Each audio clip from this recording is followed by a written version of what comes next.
Hello, everybody. It's Kelly and Jim from the X-Files Preservation Collection, and we are very excited today as we do the first of what we hope becomes a series where we talk to other fans and see their collections. Today, we're talking with Ben. Hello, Ben. Do you want to start off by telling us a little about yourself? Sure. Hi, Jim and Kelly. Thank you for asking me to be the first of many and becoming part of your collection and moving forward, even if it's just a bystander. But so I'm from Australia. It's now nearly 11 o'clock at night. Welcome to my part of this collection. You can see in this frame.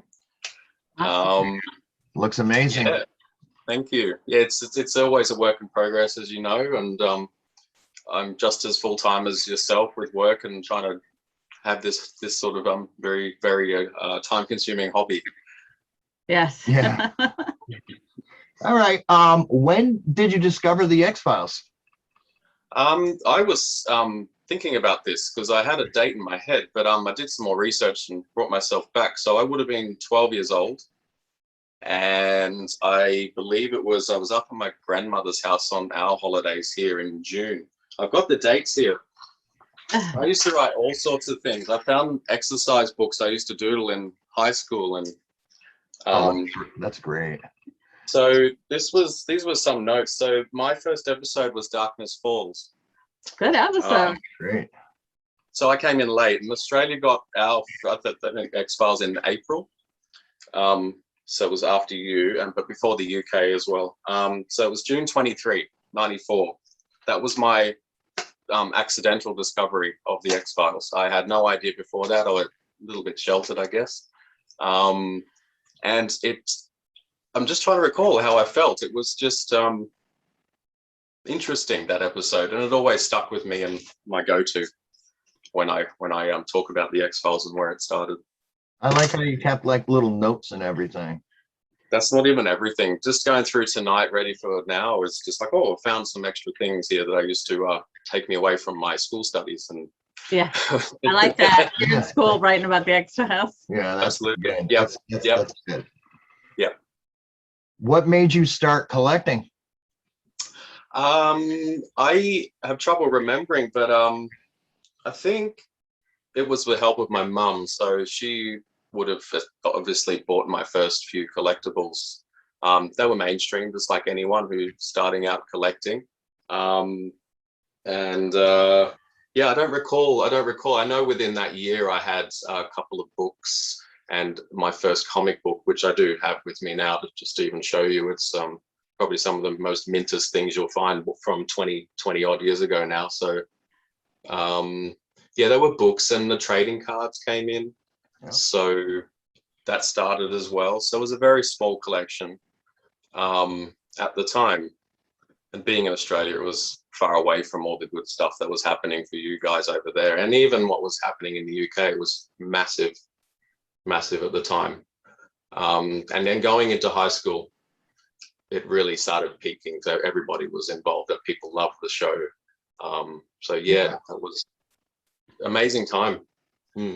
Yeah, when the show, when it really took off and it was at its major peak, you couldn't go anywhere without people talking about it, seeing any type of X stuff. It was amazing. It was a lot of things, even in the video stores and just getting the first tapes and just using my first lot of pocket money buying packets, firstly just packets of the Topps collector cards, and working my way backwards, because I'd obviously missed out on a fair bit when it all first started kicking in here. But it was insane here.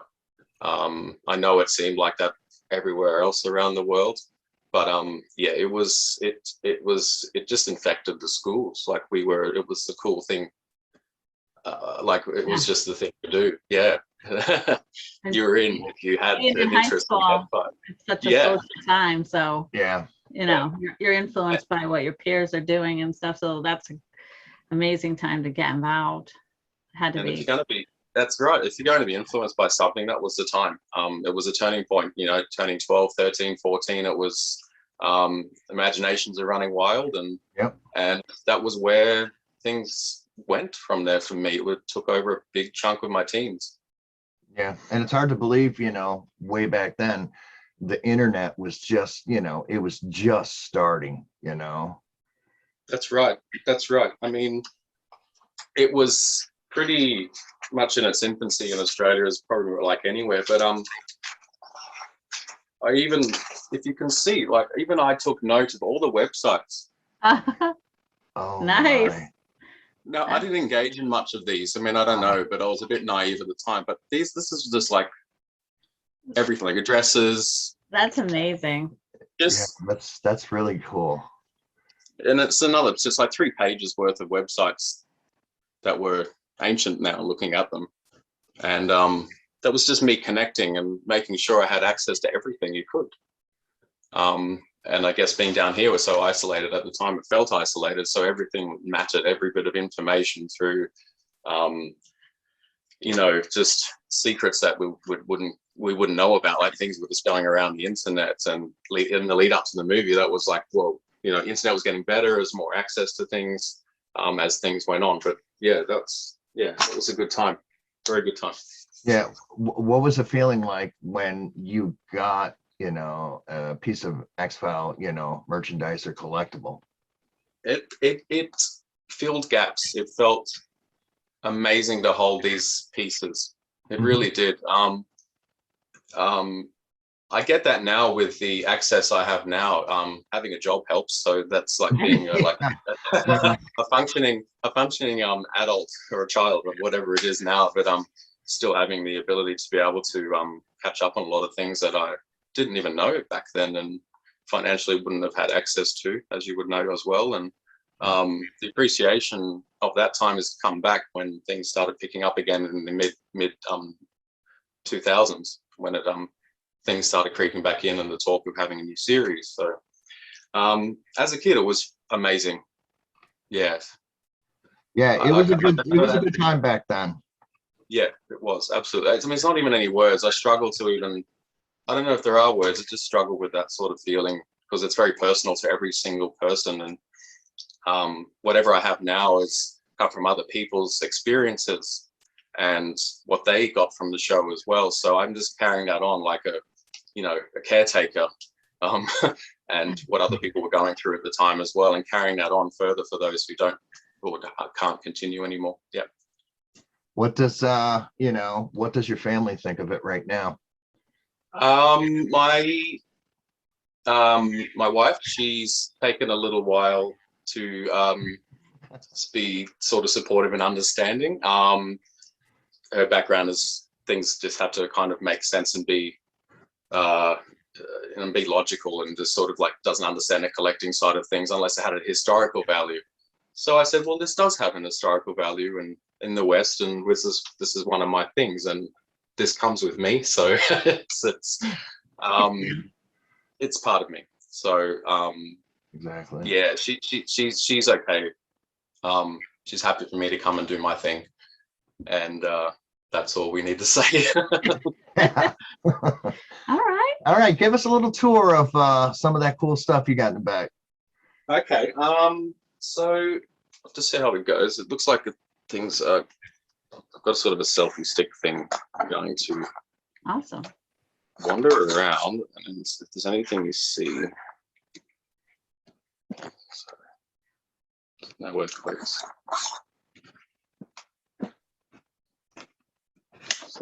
Okay. Whoops. Okay. Awesome. So the anticipation of this interview, things have, I've actually done some spring cleaning and updated the display a bit. You'll notice, anyone who's been following my page, that poster is now in Texas, waiting to be signed by Jillian in July, this end of this month. So David's signature's on there, and that's complete, and I'm happy. That's good. That's, I can't ask for much more than that. How scary was that, dropping that, to be mailed? It's I didn't hesitate, but I was very trepidatious.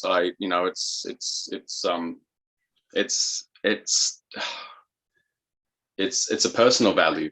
Yeah, I didn't even know what to put on the tube as a value. Like it was really hard. But I'm okay with it. I have faith in the system. I think yeah, it'll be fine. I got confirmation, so it's sitting in Texas, no problem. We're much It's all calmer good. than Jim is when we're watching the mail for things. Yeah, I understand. Makes my life kind of difficult for the few days. well, you know, I mean, you got to kind of understand, you know, when you have something they say is on its way to be delivered in, you know, Don't scare Hawaii, them. you know, Don't you know, scare him. Yeah, He's got to wait for his to come back.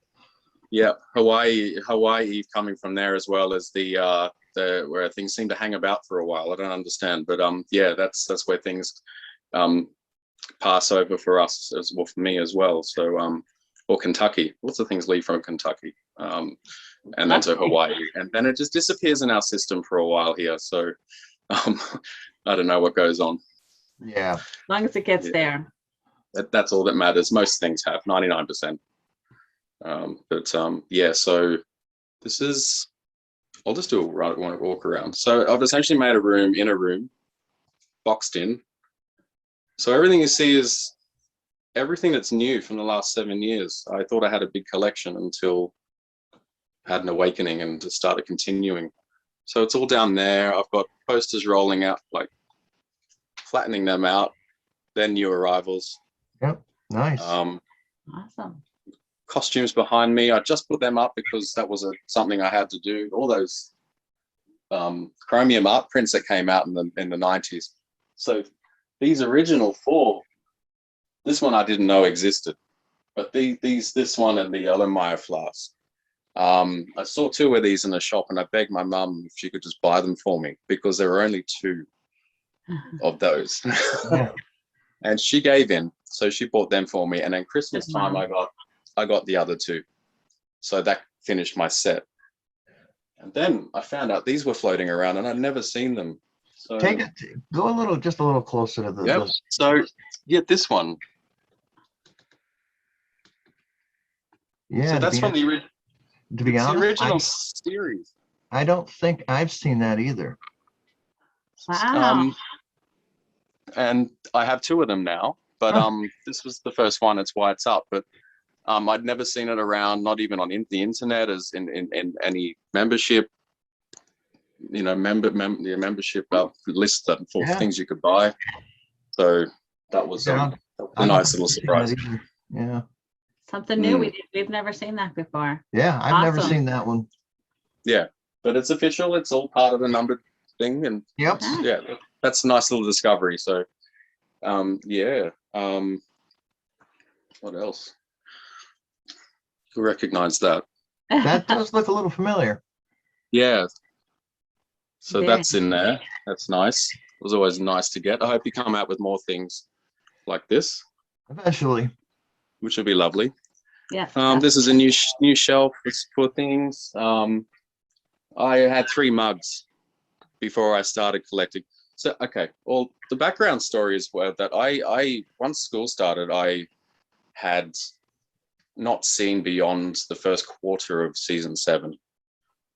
Things just stopped. Life started happening. I'd moved out of home, and I hadn't seen the last 3 seasons properly for until 2005.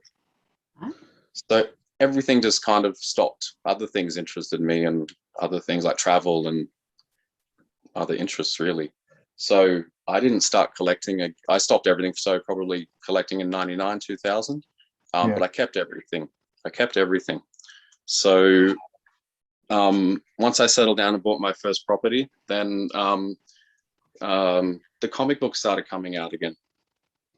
So I found out that by accident, and I bought a comic a week, and that's when my collection started again. I think it was 2012 when those IDW comics were coming out.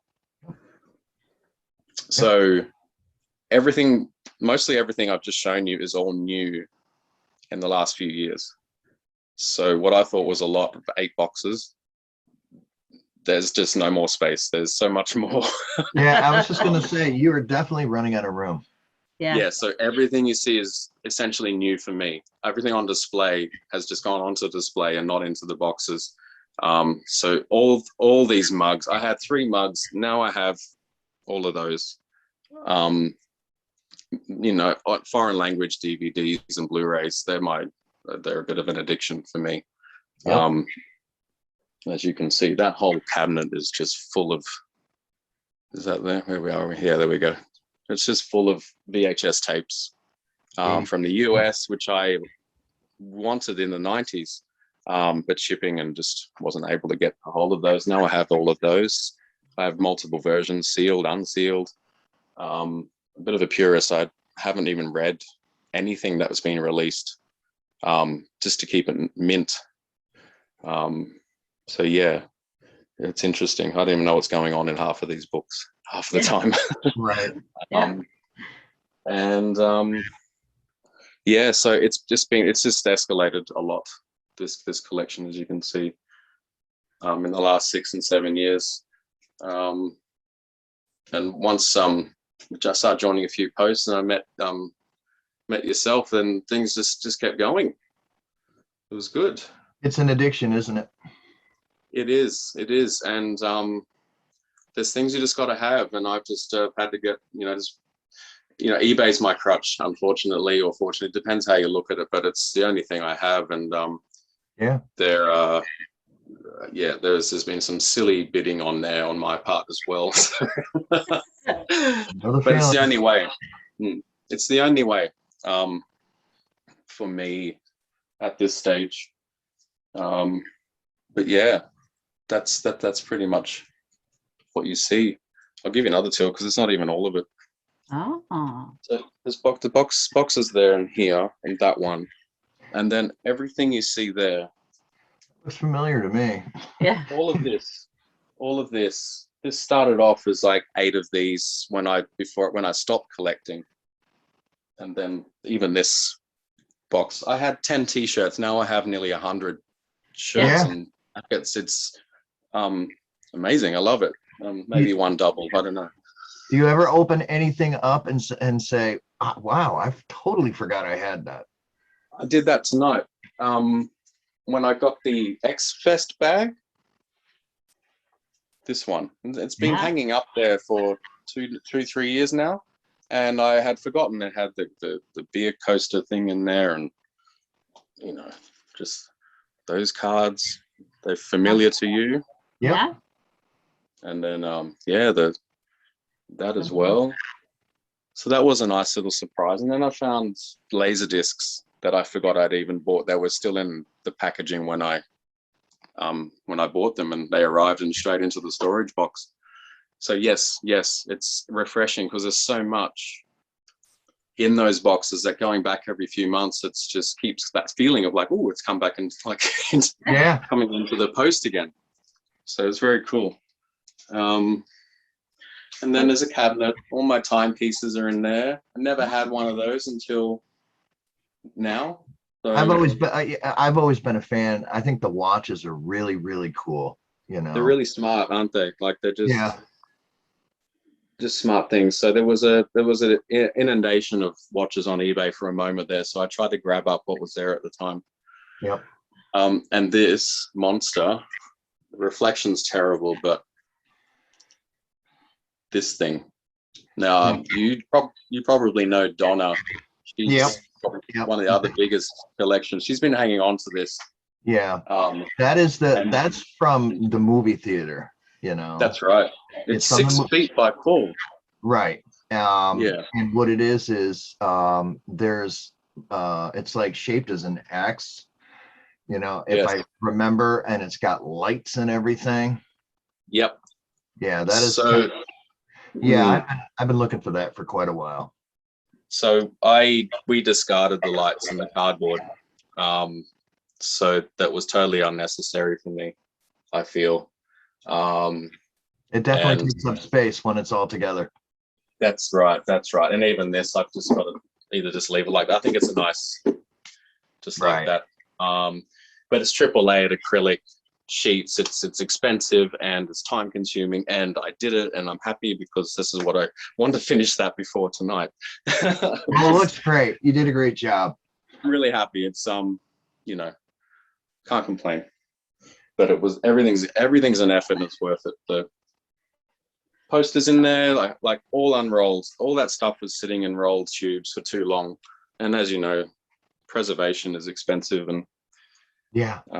that takes extra money as well. So, but I'm happy everything's flat and There you and go. all that. Yeah. I'm going to ask you the question that we get all the time, the $1,000 question. Do you have a favorite piece?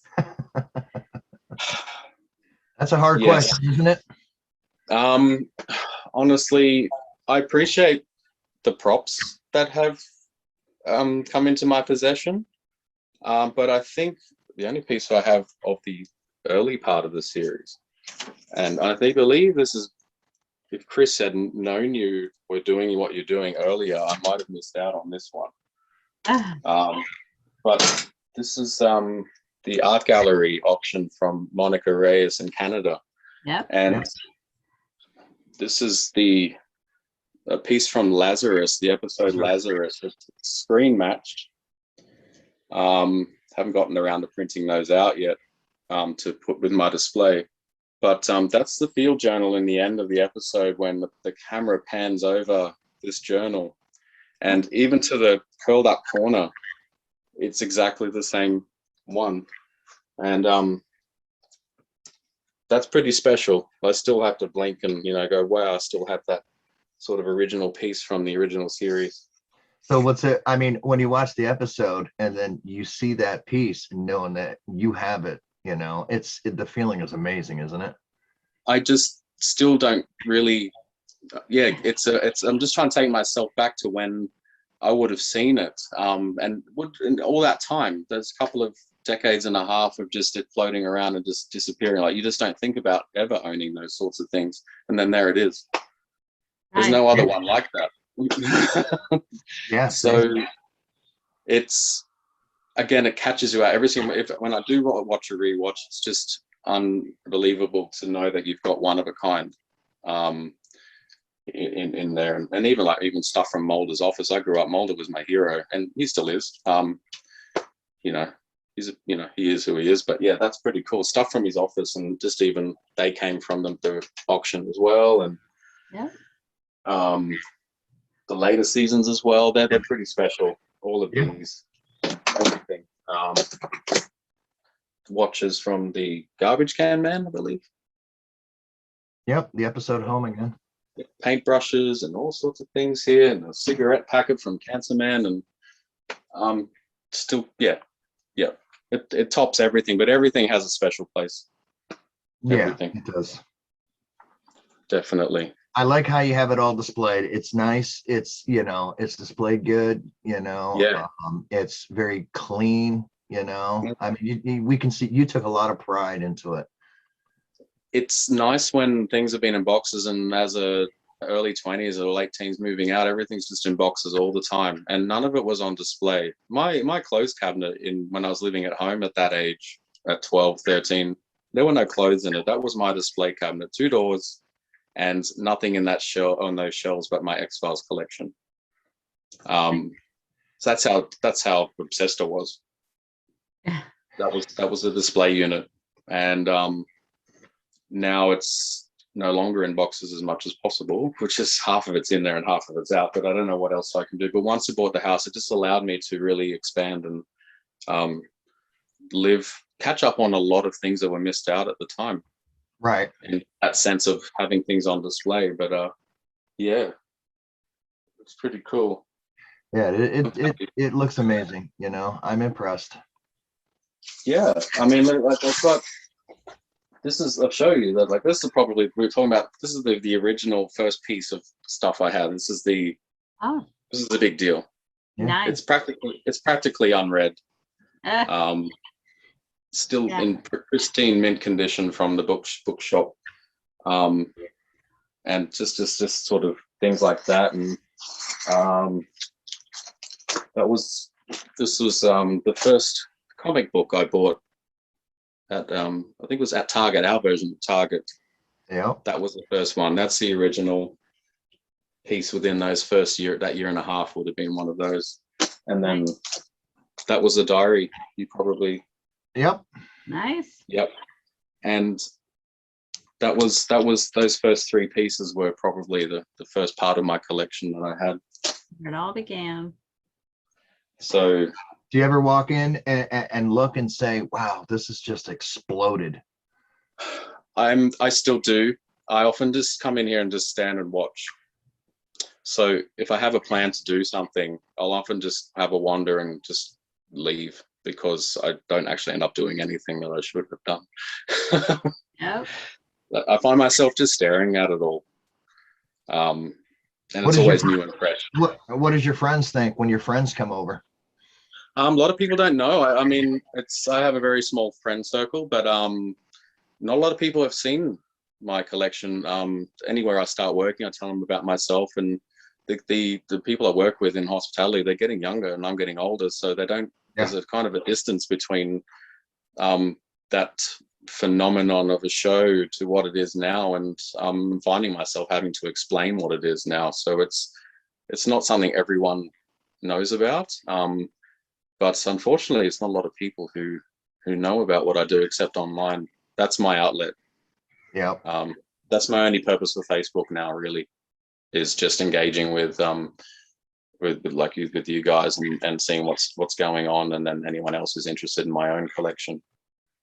So all right, here's another question. What is your favorite episode? Humbug. Nice. And the Tombs episodes, if I can have more than one. You can. Yes. No one can have just one. Oh, they're just amazing. And oh god, it's gone blank. The lost art of forehead sweat was sort of nice to see, that old X-Filesy sort of feel about what it used to be as well. And Mr. Chuckleteeth, that was that episode. Just that was it. That was great. They nailed it. Yeah, that episode. Yeah, to me, when I watched it the first time, it brought me back, and it felt like the old school X-Files. That episode. Yeah. The formula was there. It had everything it needed. It was perfect. I actually haven't seen it more than once yet, so really, I'm doing a rewatch, so I'll get up to that soon. But it's not the series I've been able to watch more than once at the moment. But I look forward to watching it again at some stage. Yeah, it's pretty good, Yeah. I think I think you answered this question earlier. Are you a Scully fan or Mulder fan? It's interesting because I was very much Mulder, but Scully was part of that. I knew that. I'm not a shipper, not even close. I never saw the show as a relationship in that level.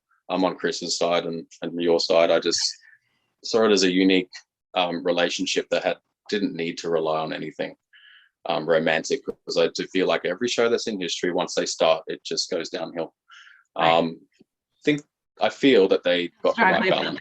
Oh boy, we're in trouble now. Don't get me started.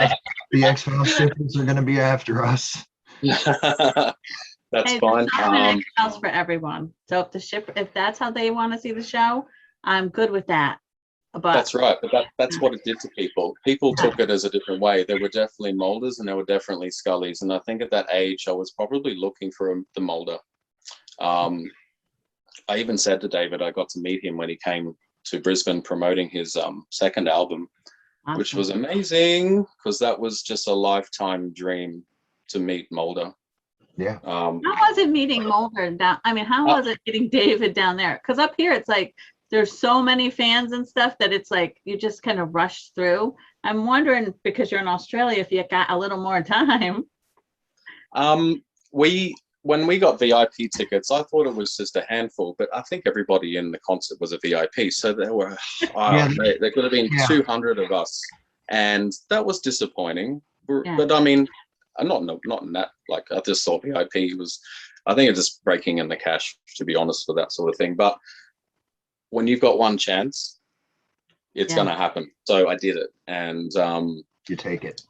I just had to soak it. Like I had to just everything I saw. Just had to my eyes. I just had to take in everything, with the pre-show and then his actual show, and then or whatever happened in that order. I don't know, but it was just like I wasn't really. I was listening to the music, but I just pinching myself like this is the guy I saw on screen for decades. Yeah. Yeah. There's a picture I happen to have, so there's proof. Awesome.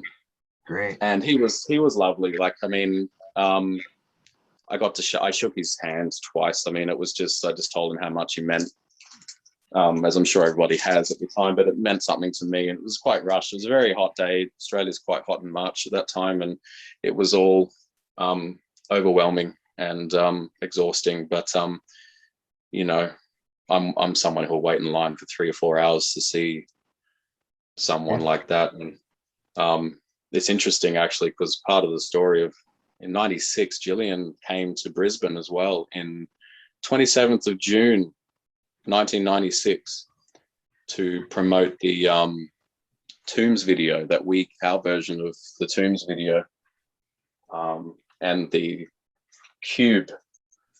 video cube that came, like he'd put videos in a case and collect the whole set until they didn't do those anymore.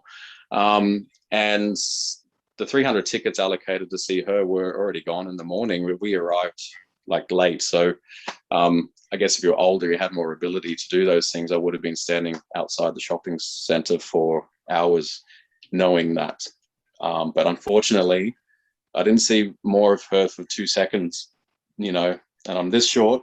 So, Yeah. And there were 10,000 people. The crowds were massive. So that meant it was just ridiculous. It was like a mosh pit, and dangerous actually. So that's how crazy it was for us, and how much of a crazy time it was for X-Files fans at the time. So that was pretty cool anyway. But I didn't get her autograph until now. So that's happening anyway. And I got to meet Mitch. He was the first actor from the show that I got to meet. Yeah, so, Mitch was our first one years ago. Yeah, that's where's the light. There we go. So I went to Comic-Con dressed up as Mulder. Very nice. He was lovely. We spent 10 minutes chatting. I mean, that was really cool. Yeah, he's a very nice man. Down to earth, takes the time with the fans. Yeah, genuine. Decent lineup for him, but it wasn't over the top. And I was happy that he was able to spend that bit of time, and not just the 3 minutes. Right.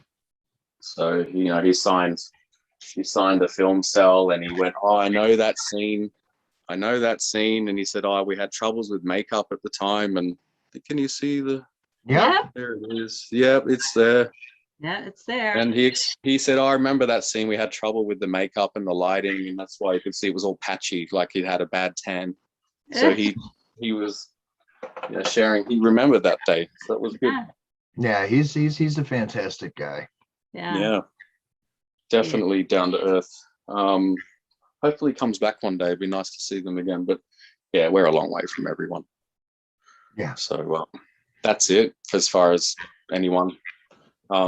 Gillian would be ideal to meet, but I think she's got better things to do. All right, what X-File collectible, anything, what is something you're trying to hunt down that is out there that you just can't get your hands on? Don't know about being out there, but I'm always curious about the liver in the jar. It was used in 2 episodes, whether it's the same prop. Scully was with the old man talking about old times, and he had a liver preserved in a jar.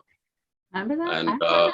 And yeah, so that would be interesting, thinking about having that, and who has it, if at all, to be honest, because I've never seen it floating around since, literally. And love to get my hands on one of those alien hybrid in the train car in Anasazi. Yeah. Yes. There were a pile of those. Unless that would be nice to have, just one sitting in the corner down here somewhere. So they're sort of the two things that, God, I wouldn't even know where to start, to be honest. It's about who you know, isn't it? Absolutely. Absolutely. You know? Yeah. Yeah. Absolutely. That is that book right there in that cabinet, that black one. Yeah. This one. That's the black. Is that the black oil book? This is the black oil book. Yeah. And I was lucky enough to find that. Don't see them around much, and was a little bit out of my price range, probably before I started collecting again. But this was one I couldn't let go. It was good condition, good price. So yeah, that's very rare. That book right there. It is. It was that rare. Even I just thought I'll never get my hands on that thing. But that's a really nice piece to have. I realized that being a highly collectible piece as well. Yep. But anything is, if you're looking for it. I mean, even just like with the reserved for David, that's pretty cool. I mean, as far as I know, there's only been one of these, and I've got one, and same for Chris as well. Yeah. And that's pretty special. But like I said, I don't know. I'm drawn to all these different things for different reasons. Even all the film trailers. Yep. Yeah. Like, I think they're neat. I think there's no other way to describe it. I mean, they're not even used. Right. And it makes you wonder, what have they been doing? Like, there was a huge premiere around the world, and all these unused film reels. So they're pretty cool. And that's history too, because they're not doing that anymore. Right. Not at all. So yeah, I think everything has some connection in a different way. And it's amazing how you can have so much connection with many different things that I look at. Whether it's the Funko Pops or it's just a mug or hundreds of T-shirts, it's pretty cool. Well, your collection's amazing, Thank and you. I'm impressed of all your cabinetry and all that, You're doing a fantastic job. Yeah, it's appreciate that, and it means a lot coming from you guys. And yeah, it's always someone to look up to, and you're it. You're the granddaddy. You're the granddaddy. Like, I got a bubby, so he takes a lot of my time, but when I do get time, it's few and far between. But he's getting older, and he also loves the show as well. He's 3 years old. There you go. And That's right. he knows Mulder and Scully. It's amazing. It's funny. He was 1.5 and he was saying their names, so I'm on the right track, I think. Good job. Getting there. Yeah. He watches everything. It's fine. Doesn't matter what it is. So, and Kolchak I'll get onto at some stage. Probably. See where it all came from. But I grew up with that too. I just missed out. Yeah. That's the thing. But that's not the first sort of thing I've missed out on. So I'm catching up on a lot of things as well. Yeah, Kolchak, I mean, when Kolchak premiered on TV, this dates my age, that's what got me into the horror genre was Kolchak, and then, I mean, then when the horror movies came out and all that, I was blown away. I was like, wow, this is good. I like watching people getting slaughtered. Me too. I saw Jaws for the first time. I was 9. That was my sort of entry, but then I remember probably seeing things like Tremors. Yeah. Even younger than that, but not because I watched it, just because I knew it was there, and I know watching it's been in my memory bank since 3 or 4, but I knew those movies existed. And then watching, we got cable here, then it was Nickelodeon, Nick at Night, and we had Tales from the Crypt. And but by that stage I'd already started seeing X-Files, so it was just creepy as anyway. So always into the horror, even B movies and that sort of thing, and more risque horror, the slasher movies. That even there's another one I watched, Cannibal Holocaust. Like, it just opens all these new worlds of different things that was banned and now they're being re-released. Yeah. So it's there's a darkness that even X-Files did. I did forget to mention Home has always been a Yeah, I got that one I like that one a lot. Yeah, I get it. you would.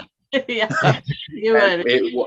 We had nothing banned here, so we were lucky to see it when it was premiered. It was no big deal. 8:30. Yeah. Yeah, pretty. I don't understand why everybody thinks it's so, like, I think there are way more gruesome things in regular, like Scully sloshing around intestines and stuff, throwing them in that scale and bad blood. I'm like, that's way more gruesome than anything on home. I don't understand why you people are like so grossed out by home. But well, the subject matter is I think it was I know why, but it's just yeah, you're right. Censorship on that level for what it is and seems pretty tame. Yeah. For what it is, but I think it was just the mention of family behaviors and what they were doing with the kids, the babies, and that would trouble a lot of people. I'm a bit immune to that. Having a son now, it does trigger those sorts of things, but I'm not soft. It's okay. Like, the difference, and most people would know the difference. It is just a fantasy. It's just a story. Right. So we're just, not allowed to think for ourselves, but I don't understand, but I'm happy with, that was another one. Yes. Very risque, and I like that, pushing boundaries. Right. Are you, an anthology or Monster of the Week fan? What do you lean towards? I was really drawn to the anthology and the myth arc. They were really special, I think. Really drawn to the originals where, Cancer Man was hardly around. He was just there. And then when it started picking up, it was a big deal with Anasazi and the Blessing Way and Paperclip arc. Yep. That would be my favorite.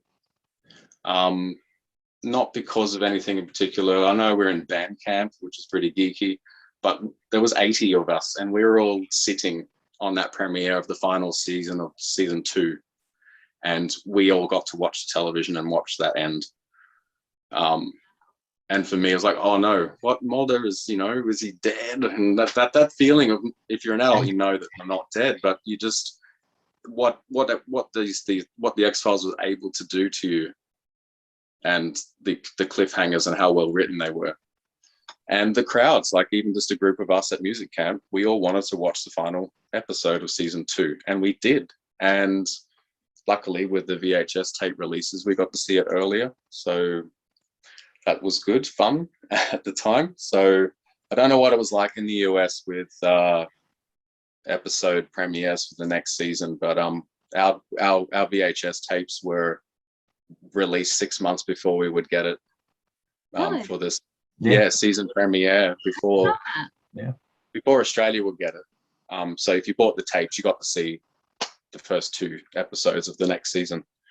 So our season would have started in, I don't know, probably March or April every year at that time, and then our time season here would have finished around October. So as soon as it was finished, tapes are on, $25.99, and I went to the shop and started watching the next season. That's what it was like. You didn't even have to wait. No, most seasons didn't have to wait with those series, with those cliffhangers. We were able to check it out. When they would have a cliffhanger, or they would have, it was like a 2-parter, You had to wait. and when you had to wait for 3-4 months for it to come back, it's not like it is today. No, it was painful. Yeah. No, and you can see an entire series in the space of the time it would watch, like 24 weeks of X-Files, and you would have covered now you can cover entire series in a night, and multiples within a week. Like, you can finish a show in a week. Yeah. Crazy. But you never forget what it was like. So, it's appreciating both sides. I love being able to see what's going on now because our lives are a bit faster and that sort of thing. But those timelines for actors now is just, it's different. It's, you just don't get that 6 to 7 month series anymore. Right. Which is nostalgic looking at it, but you can see how it's just catching up with the demand now. See, we don't have streaming services back then where we're competing with each other and having to pump out a whole heap of things, whereas then it was four channels and maybe maybe satellite TV, but that's all you had. So that was a big game back then to have long drawn out shows. But that's fine as long as they're well written. Then I don't mind whether it's 6 episodes or if it's 24. I don't mind. Well, Ben, you know, you did an amazing job, and you know, keep going. Don't stop.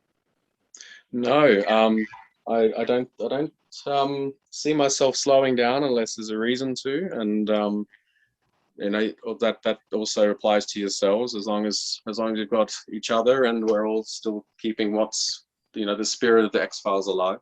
Yep, That's right. And, exactly. you know, in whatever form that may be, but no, I really appreciate meeting you. It's really Likewise. put the fire back in me. I'm glad I found the comics, and I've just making up for a lot of lost time collecting. And Yeah. you know, everyone goes through stages, and I'm glad I'm back into this level and a little bit older and wiser. And it's just exciting. It's like living it again. I feel like I'm 12 or 13 again. Yeah, I know the feeling. Yeah, I know the feeling. You know. while paying the bills and, you know, doing all those adult things. All right, Ben. I think that's all we got. Yes, thank you so much for talking with us and sharing your collection with us. Thank you for listening to my ramblings, and no, anytime, totally on board, and always, if I can support you any more, I can. And yeah, but yeah, thank you very much for asking me.